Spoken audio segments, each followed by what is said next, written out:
aqui, deu Flamengo. O Flamengo praticamente carimbou, né, sua vaga agora na fase eliminatória da Libertadores. Um jogo que não foi fácil, o jogo teve pouco espaço, mas é o que se espera mesmo de quando você joga jogos de Libertadores com um time tão forte quanto o Racing. O Racing é uma grande camisa da Argentina e acho que independente do nível que o Flamengo venha a ter, vai ser sempre difícil jogar com o Racing. Vai ser sempre difícil jogar com o time argentino. O Flamengo entrou em campo com o Matheus Cunha, que fez um bom jogo. Wesley, autor do gol. Fabrício Bruno, bom jogo.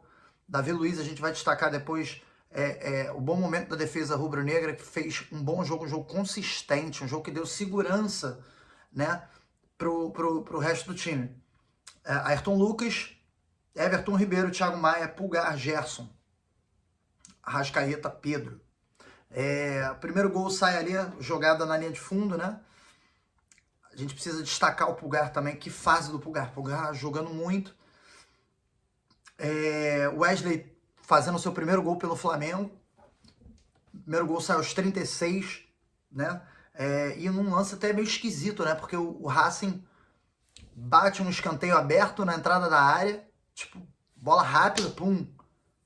Aí o time fica um pouco desarrumado, o Racing fica um pouco desarrumado, o Flamengo sai com uma jogada rápida, alcança a linha de fundo, uma boa rolada do Gerson para trás, e o Wesley aparece lá como ponta, lá né, como atacante para fazer o gol. O Flamengo fez 1-0, setor defensivo, como eu disse, setor defensivo muito bem postado, né, sabendo muito bem o que fazer com a bola, o timing de segurar, de partir um pouquinho mais. Fez diferença isso também, as pequenas decisões, elas fazem grande diferença no fim do jogo.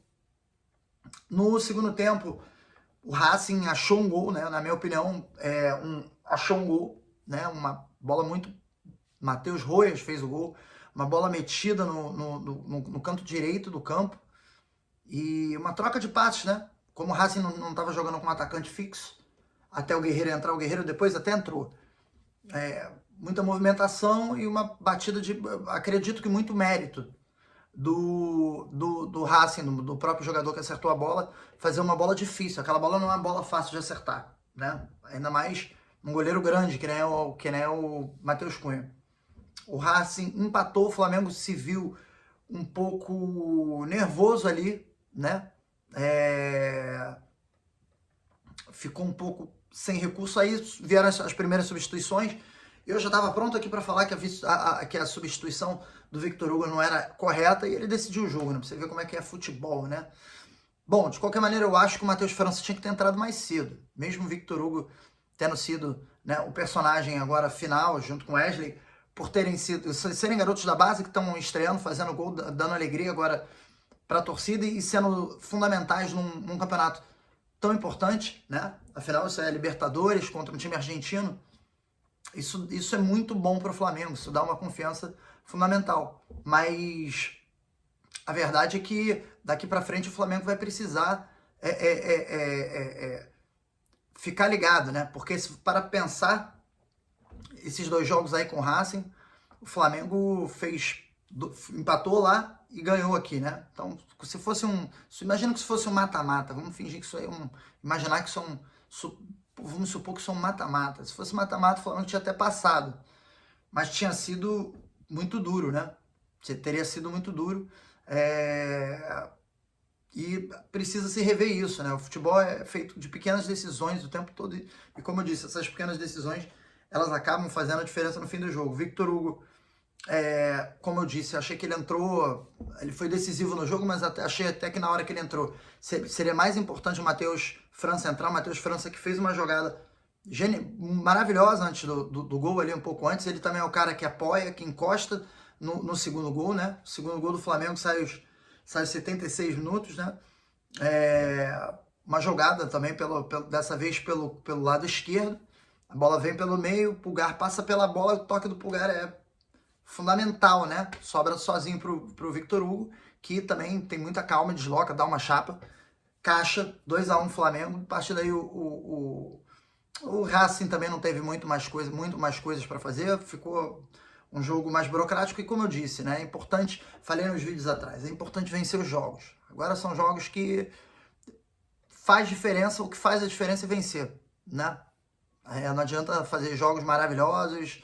Como eu disse, Flamengo, como eu disse no jogo do Independente, no último vídeo, o Independente Del Valle é um time, assim como o Palmeiras, assim como outros times, assim como o Fluminense também, são times que são times muito fortes, né? São times que ameaçam o Flamengo. Embora o Flamengo tenha eliminado o Fluminense agora, o Fluminense pode se reinventar, pode vir mais forte. O Independente, eu acho que se o Flamengo tivesse jogado hoje com o Independente Del Valle, o Independente Del Valle tinha vencido. Acho que a régua é essa. Acho que para o brasileiro o Flamengo tá sobrando. Claro que tem que ficar ligado, tem que jogar ponto por ponto, mas sobrando no sentido de deve se consolidar com o Palmeiras na disputa do título. Né? A não ser que alguma coisa muito estranha aconteça. Né? Sobre a parte física do time que tá falando, eu não acho mais que seja uma questão de parte física, não. Acho que o time, o elenco tá mais ou menos encaixado. As escolhas que o Sampaoli tem feito tem começado a dar certo. E quando essas escolhas dão certo, são mérito dele, né? Então, hoje o Gabigol não jogou, ele estava machucado, né? E ele conseguiu montar um time ainda assim muito pronto para ganhar o jogo. Mesmo não tendo sido uma grande atuação, era um time pronto para ganhar o jogo, né? O Flamengo, de repente, tinha mais recursos algumas outras rodadas atrás, quando jogou com o Racing, não conseguiu vencer lá. Hoje conseguiu, abriu o gol, depois os caras empataram, o Flamengo foi lá e finalizou o jogo. Às vezes é difícil você fazer isso, né? E um segundo tempo, um time que tem tido o segundo tempo tão criticado, né? O Flamengo cai no segundo tempo, tá aí, ó. Acho que é natural com um elenco também de idade mais elevado, caiu um pouquinho mais no segundo tempo. E aí é importante isso que acontece agora, né? Os garotos da base entrarem e conseguirem dar conta do recado. Mas é isso, o Flamengo vence o jogo 2-1, tá virtualmente classificado para a próxima fase da Libertadores e tem margem para melhor ainda. O Flamengo não está pronto, certamente que não. Mesmo com a grande fase do Ayrton Lucas, o Arrascaeta jogando um pouco melhor, o Pedro... a gente precisa falar do Pedro. O Pedro também, ele não tem sido aquele jogador, né? Ele não tem nem mais sido, não digo só no que diz respeito a fazer gols, a finalizar. Mas ele também não é aquele jogador mais que pega na bola, vira, faz o pivô. O Pedro costumava ser um bom jogador também fora da área, mesmo com uma capacidade de mobilidade por característica diferente, ser um pouco menor, ele costumava fazer um pivôzão lá no meio campo, gerar, e ele tem ficado mais apagado, né? E aí a gente precisa saber se isso tem a ver com alguma coisa com parte física, se tem alguma lesãozinha, acredito que não, né? Mas falando do resto do time, o Pulgar numa fase excelente, o Everton Ribeiro, eu acho que entrou como carta, entrou como variação e depois entrou um jogador mais jovem no lugar e eu acho que foram boas escolhas, né? Eu acho que resultado 2-1 não dá para cravar o Flamengo como um grande candidato hoje, favorito a ganhar a Libertadores. Acho que o Palmeiras hoje está até para um confronto de 2 jogos mais pronto que o Flamengo. Mas é uma sequência de vitórias, né? O Flamengo confirma, sim, hoje uma boa fase, né? São 8 vitórias, são jogos que o Flamengo teve dificuldades em alguns jogos e conseguiu vencer. Isso é muito importante, tá? Essa foi a resenha de hoje, falando da vitória do Flamengo para cima do Racing por 2-1, na penúltima rodada da fase de grupos, né? O Flamengo tem um último jogo agora com o Alcas do Maracanã, mas praticamente classificado, tá bom? A gente se fala em breve. Essa foi a resenha de placa. Tchau, tchau.